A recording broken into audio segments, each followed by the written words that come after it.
1972-ci ilin isti yay günlərinin birində, iyul ayının 12-sində Ağdamın Cinli kəndində İbrahim kişinin ocağında bir uşaq dünyaya göz açır. Adını Raquf qoyurlar. Bu uşaq böyüyür, yetkinləşir. Qarabağın suyundan içir, çörəyindən yeyir. Havasından güc alır, torpağına bağlanır. Yetkinlik çağı gələndə, o da digər yaşıdları kimi hərbi xidmətə, Sovet ordusu sıralarına yollanır.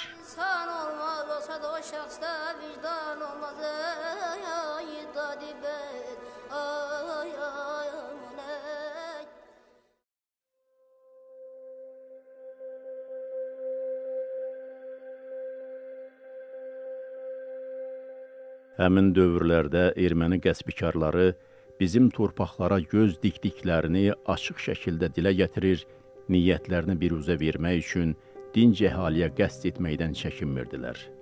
O günlərdə İbrahim kişinin ailəsinin də dincliyi pozulmuşdu. Belə günlərin birində Sovet ordusunda hərbi xidmət edən oğlu Raquf gəlib çıxır. Hərbi hissəni öz başına tərk etdiyindən ailədə hamı təşviş keçirirdi.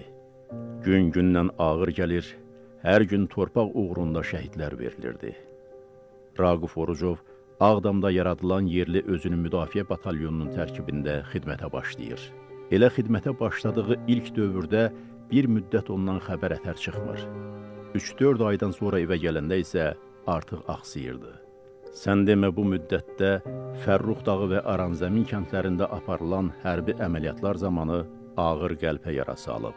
Evdəkilər onun yaralandığını görməsinlər deyə bir müddət gözdən yayınmağa çalışıb.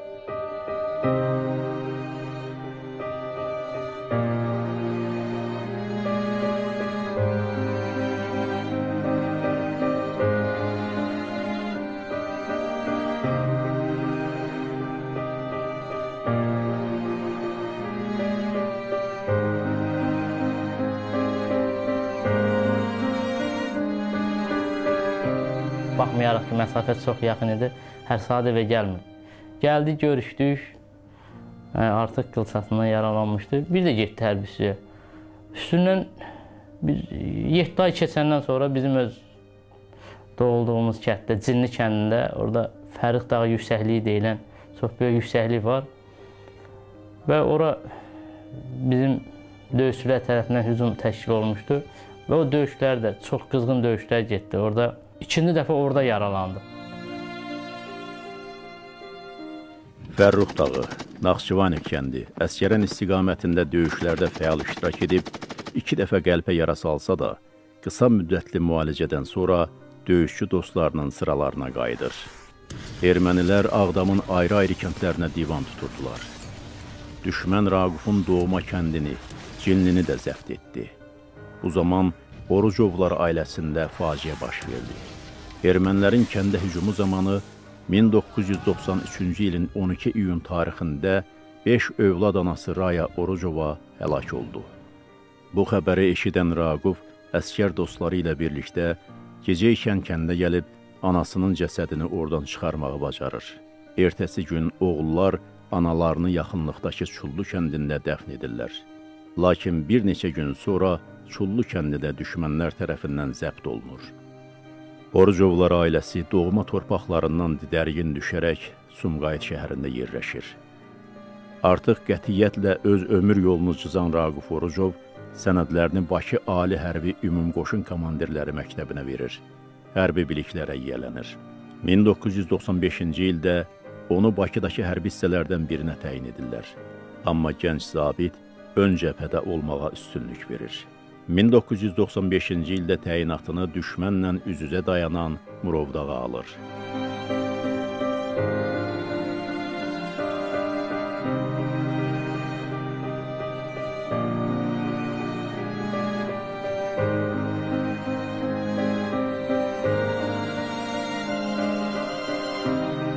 Kəşfiyyat komandiri kimi müxtəlif uğurlu əməliyyatlar keçirir.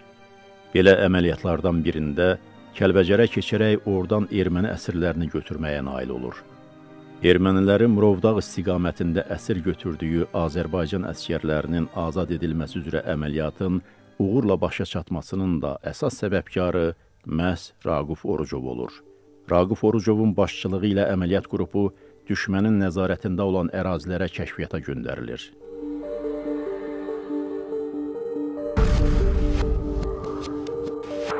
Üç nəfər erməni gətirmişlər və 8 gündən sonra Raqif Kəlbəcər istiqamətindən keçib Gədəbəy istiqamətindən, yəni o erməniləri sağ-salamat gətirib təhvil vermişdi Azərbaycan ordusuna. Bu, Qarabağ müharibəsində həyata keçirilən ən uğurlu əməliyyatlardan biri hesab olunur. Məhz bu əməliyyat nəticəsində düşmənə əsir düşmüş 7 Azərbaycan əskəri tezliklə azad edilir. Raqifin əsir aldığı ermənilərlə dəyişdirilir.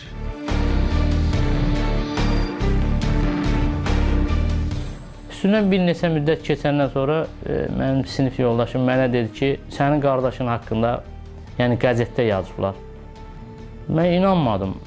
Artıq biz getdik, qəzeti aldıq, orada məqalənin adı bugünkü gün yadımdadır. O qəzetdə bizə durur, yəni o xatirə kimi bizə durur. Medallı Raqif.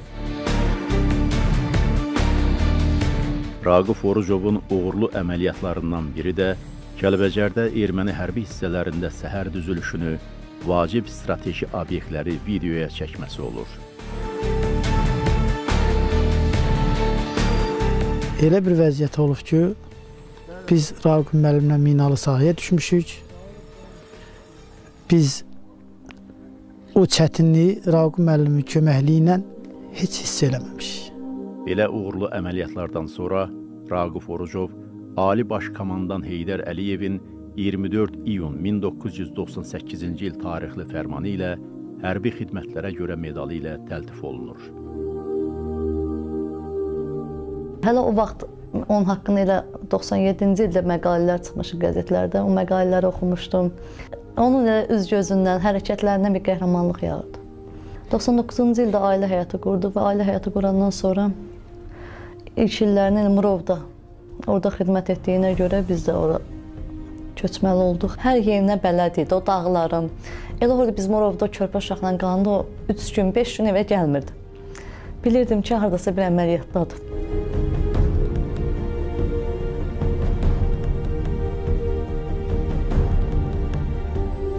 Hərbi hissə komandiri idi, istəsəydi, istədiyi vaxt məzuniyyətə gedərdi evinə, bu elə olurdu ki, aylarla getmirdi. Yəni, bax, elə mənim onunla münasibətim var idi, tez-tez görüşürdük. Hətta bir dəfə mən də irad tutdum ki, niyə məzuniyyətə getmirsən, neçə ayda evinə getmirsən? Dedi ki, iş çoxdur, o qədər işlər var ki, qazıntı işləri, nə bilim, səngərlərdə iş, görüləcək işlər. Yəni, işinə, xidmətinə çox bağlı idi. Onun o keyfiyyəti mənim ən xoşuma gələn keyfiyyət idi. Orucov Raqifin ad günü idi. Balaca oğlu Nihat zəng elədi ki, ata və ad gününü gəlməyəsən. O dedi ki, oğul, vaxt tapıb gələrəm. Gecə saat 12-yə kimi oğlu gözlədi, Nihat gözlədi, atası gəlmədi. Gecə saat 2-nin yarısı belə rəhmətli gəldi. Uşaq yatmışdı, uşağın üzündən öpdü, qayıtdı bir də postlar uşaqların yanına.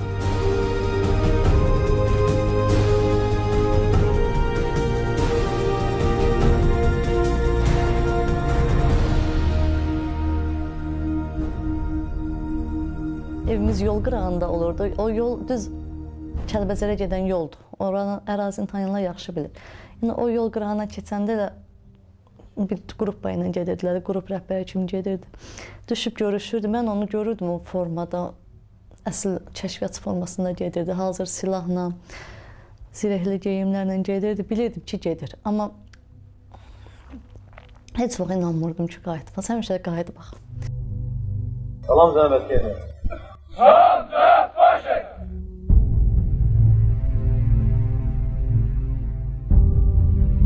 Raqif Orucov 2000-ci ildən sonra Ağstafa, Tovuz, Beyləqan, Füzuli istiqamətlərində yerləşən hərbi hissələrdə tabor komandiri, qərargah rəisi kimi müxtəlif vəzifələrdə xidmət edir.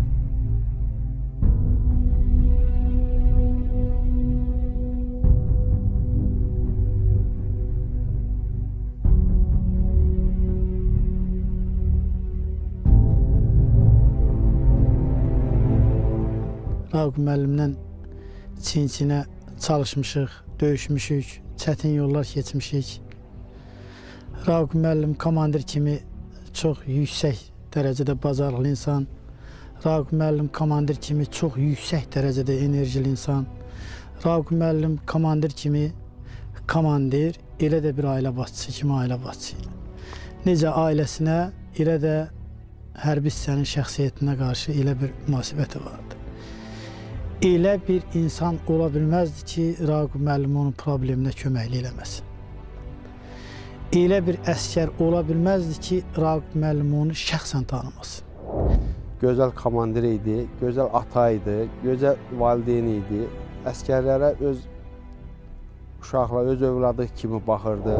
Zabit adına yaraşan hərəkəti, xidməti, o zabit dinən özün doğruldan, nə bilim, hər kəsə mən elə əvvəlki illərdə də o rəhmətə gedəndən sonra da mən onu həmişə zabitlərə misal çəkirdim ki, bax, belə zabitlər var Azərbaycan olsun.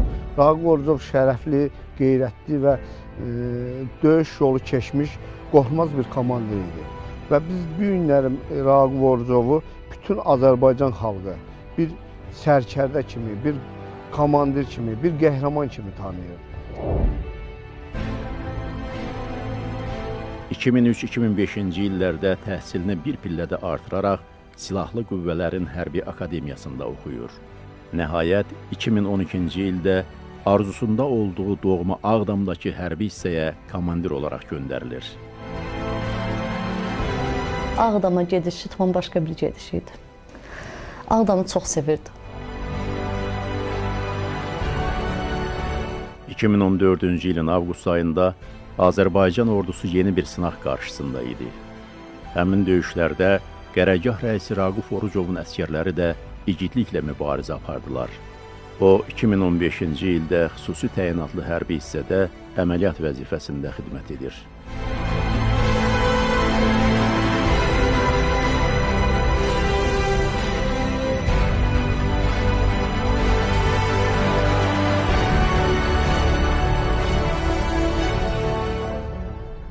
Raqif Orucov hər zaman gəlirdi, ziyarətgaha gəlirdi. Hərdən oturub söhbət edirdik. Yay ayıydı, yayın orta ayları olardı. Təxminən iyul olardı, ya iyun axırı belə olardı. O, anasına Quran oxuturdu.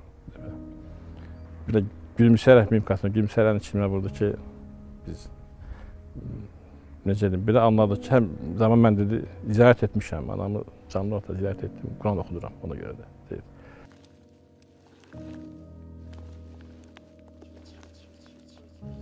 Mən ona həmişə deyərdim ki, ola bilməz ki, sən getməmsən. Danışmazdı evdə, elə bir söhbətlər olmazdı evdə. Ola bilməz ki, amma sən getməmsən ziyarətə. Heç vaxt dinlənməzdi. Elə bu şəhidliyinə yaxın günlərdə də o söhbət oldu. Dedi, sən nə bilirsən ki, mən gedib gəlməmişəm.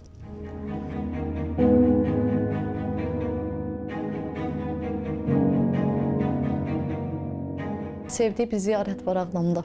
Oranın Seyidi mən oraya gedəndə dedi, bircə kəlmə sizə sözüm var. Raqif deyir, həmişə bura gələrdi, heç vaxt anasından Yasin oxutdurmurdu. Dedi ki, mənə, axı mən o məzarı ziyarət eləməmişəm, necə Yasin oxutura bilərəm. Deyir, bir də gördüm, bir neçə vaxtdan sonra gəlir. Pis vəziyyəti, üstü, başı deyir, nə deyir, gələn kimi qaranlıq edir. Səhər təzə açılırdı, qayıt dedi ki, artıq Yasin oxuya bilərsən. Getdim, ziyarət elədim və qayıtdım.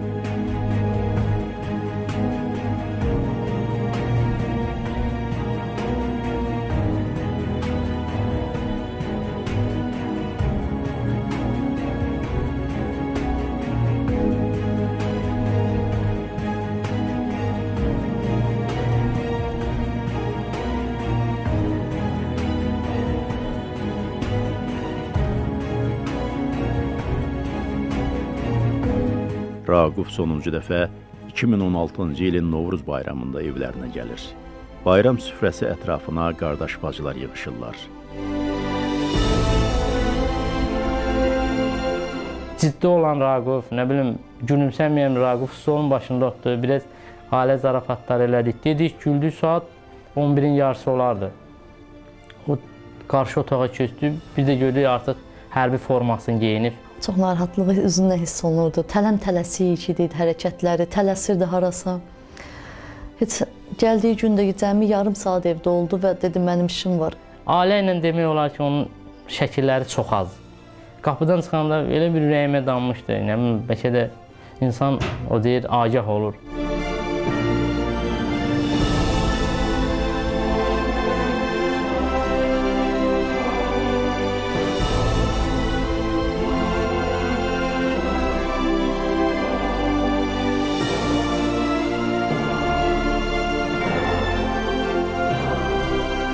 Həmin gecə Raqufdan şəkil çəkdirməyi xahiş eləyirlər.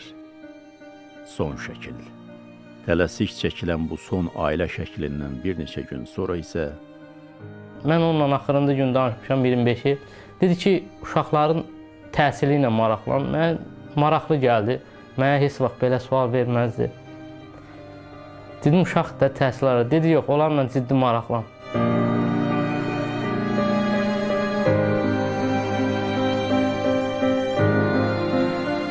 ...2016-cı il aprelin 1-dən 2-sinə keçən gecə düşmən qüvvələri yenidən təxribata əl atırlar. Ağdam, Füzuli, Tərtər rayonunun yaşayış məntəqələri növbəti dəfə artilleriya qurğularından intensiv atəşə məruz qalır. Başlanan döyüş 4 gün davam edir.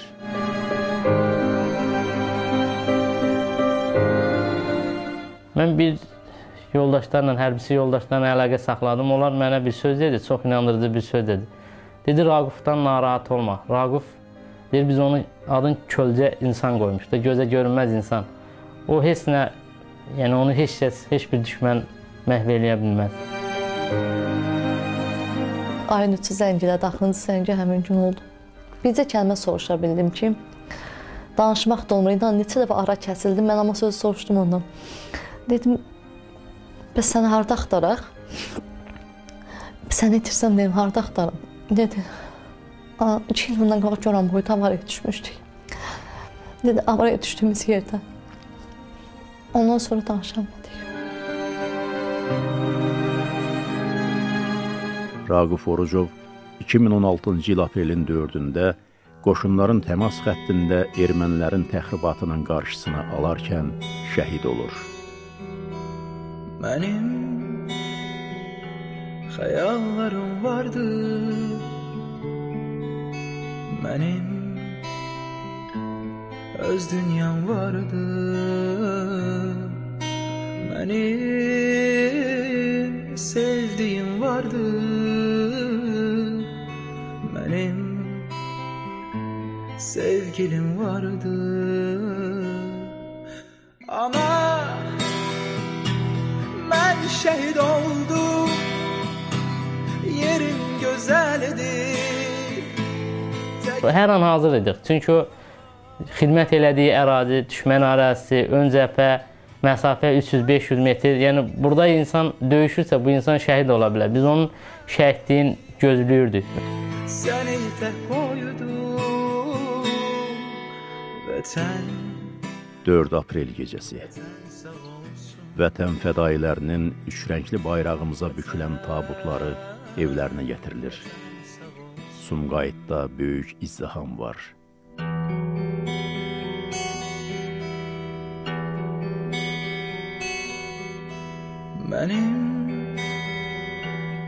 Yəni, görmüşük ki, övladları, anaları, ataları ağlayar. Raqufu bütün Sumqayıt anaları ağladı. Yəni, onun anası şəhid olduğundan biz onda bildik ki, biz tək deyilik. Yəni, biz bir ailədən bir insan itirməmişik, bir evdən itirməmişik. Bir eldən itirilmiş bir insanı gördük biz. Azərbaycanım, doğma diyarım, ana. Polkovnik leytenant Raquf Orucovun yaşadığı binanın həyəti. Bu dəfə komandiri çiyinlərdə gətiriblər. Bura Azərbaycanın bütün bölgələrindən gələn 20 minə yaxın insan toplaşıb. Sumqayıt öz şəhidini "Şəhidlər ölməz, vətən bölünməz" şüarı ilə qarşılayır.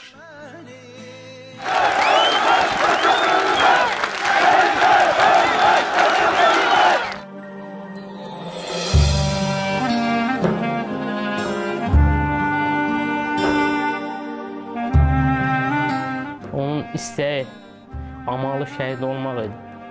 Artıq o şəhidlik zirvəsini uzaldı. O əhdinə çatdı. 2016-cı il aprel ayının 5-də Sumqayıt şəhərinin Şəhidlər Xiyabanı növbəti şəhidini öz qoynuna aldı. Raquf Orucov çox sevdiyi vətən torpağına qovuşdu. Bir şey yaşadım ki, qardaşım yəni torpaq alaraq şəhid olub. Torpaq verərək şəhid olmayıb. Vətən eşqi onda tam başqa bir eşq idi. Nə ailə eşqinə qarışardı, nə heç onu əskiltmədi, nə kənar təsirlər onu əskiltdi. Raqufun eşqi oydu, inandığı amal oydu, onun uğrunda da şəhid oldu.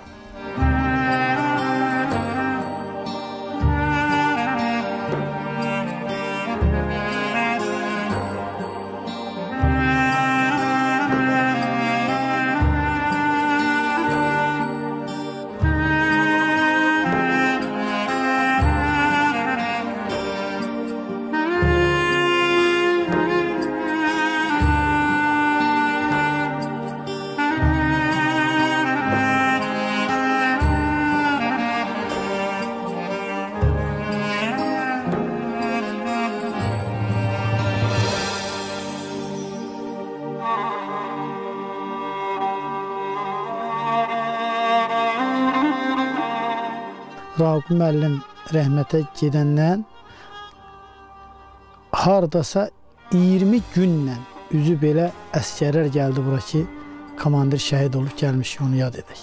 Raquf müəllim əskərlərinin qarşısında elə də ona lazım olan yüksək dərəcədə komandir hörmətini qazanmışdı.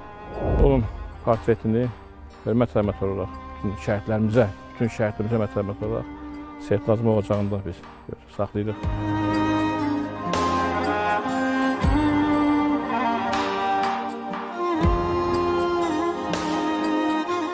Raquf Orucov da o iz qoyub gedənlərdəndir.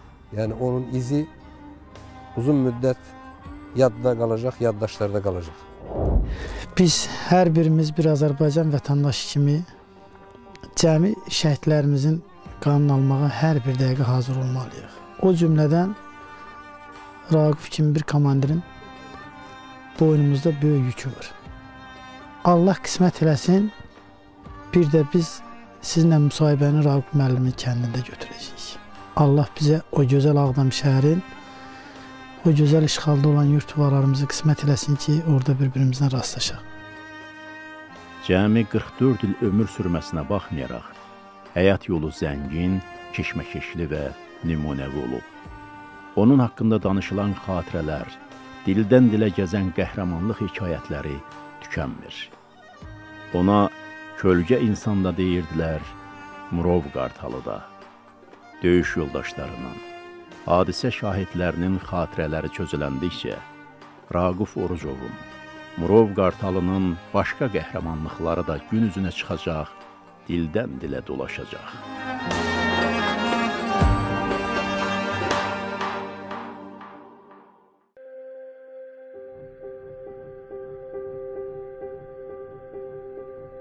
Hər biriniz bu saatları qolunuza gəldirəndə baxanda xatırlayarsınız zamanı.